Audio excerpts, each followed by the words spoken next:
Welcome back to News Talk. Coming your way here just a bit later in the hour, an intriguing mystery. Why did it take the death of a police officer for Maryland lawmakers to approve mandatory ignition interlock legislation?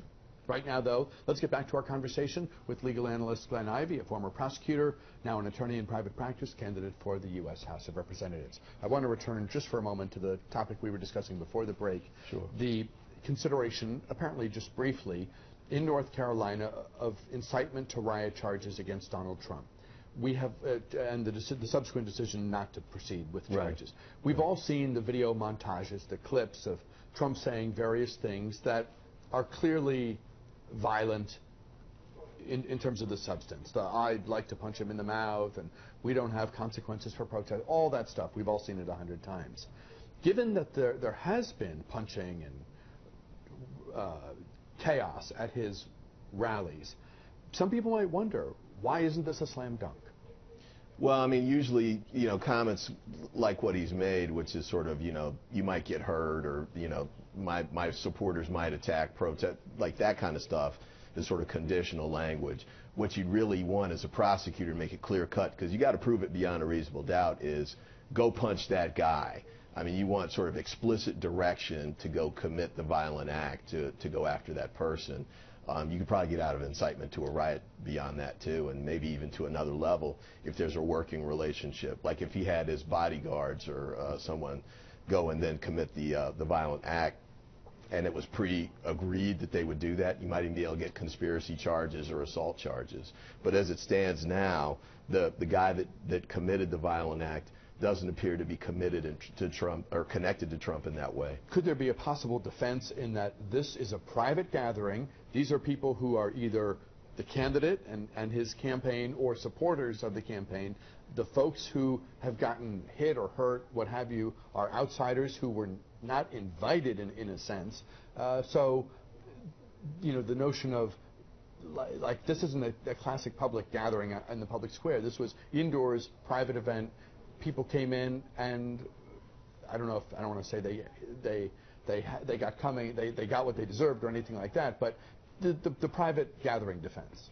Yeah, probably not, because it's such a large event, and I don't know that they were really screening people out at the gate. Like, did they have tickets that you had to buy and that sort of thing? So I think it's a harder argument to make, especially in a political campaign context. But I think at this point it looks like he's going to escape prosecution here. But hopefully he'll start being more responsible in what he says and the way he says it in those kinds of gatherings. We're coming up on the 1 year since the death of Freddie Gray, and right. The trials of the officers who have been charged in that case are on the legal calendar in Baltimore. We know that the first officer charged, there was a hung jury, and he's now been ordered to testify in the subsequent cases. Bring us up to date on what's happening and what to watch for from a legal perspective. Yeah, well, the prosecutors wanted to force Porter was the guy that went on trial first and got the hung jury. They want to force him to testify against the other officers that have also been charged and are going to go on trial soon. The argument that Porter's attorneys raised was he's got a Fifth Amendment protection against that. And it went up to the Court of Appeals, which is the highest court in Maryland, and basically they said, we're going to agree with the prosecutors here. We think they should be able to compel you to come testify in the other trials, which is a huge win for the prosecution. Although it does create some complications down the road. So down the road, for example, when they try Porter again, it was a hung jury the first time, but they get to try him again. They have to show that nothing that he said in the compelled testimony against one of his colleagues is being used against him in any way. So not only does that mean they can't lift comments that he made or testimony that he gave against the other witnesses or the other defendants, but they can't even use anything strategically, like to develop their cross-examination techniques. Even though they will have heard all of it. They will have heard all of it. And you can't unring the bell. That's right. It's all... So a lot of times what prosecutors try and do is they create separate teams and try and keep them separate.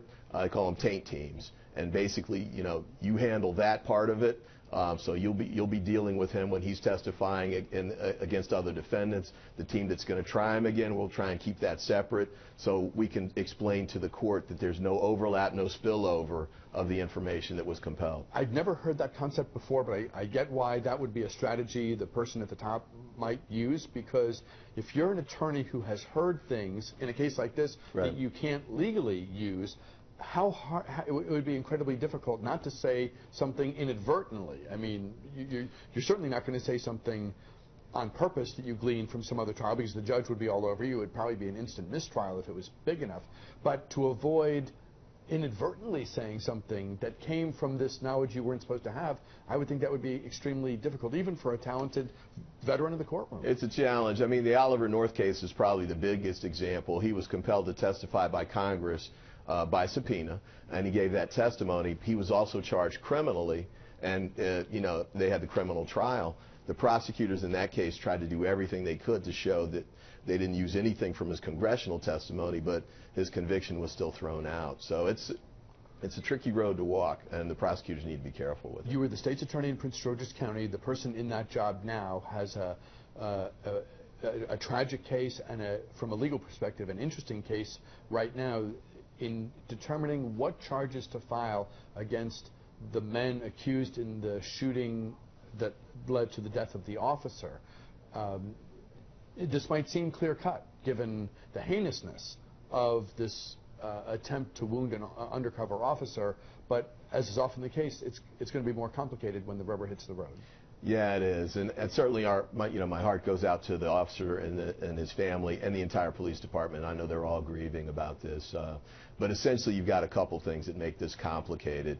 First, they were trying to charge the brothers for being involved, as well as the guy that came up and was shooting at the police station.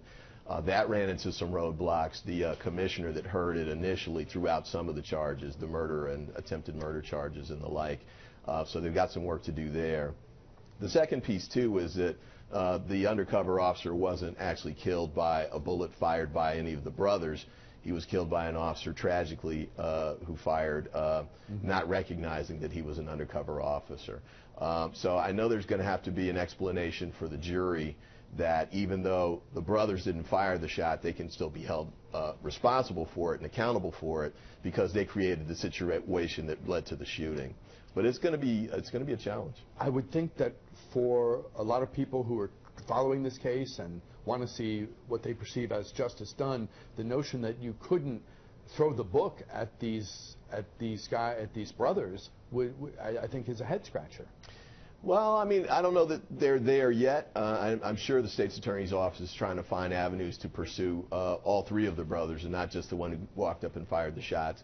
And there are things like conspiracy theories, aiding and abetting theories that allow them to hold the two brothers who were in the car videotaping accountable for what all happened overall. But there are going to be some challenges, not only at the trial level, but even if they get convictions, I'm sure there'll be appeals. And you got another layer of issues, too, which is insanity.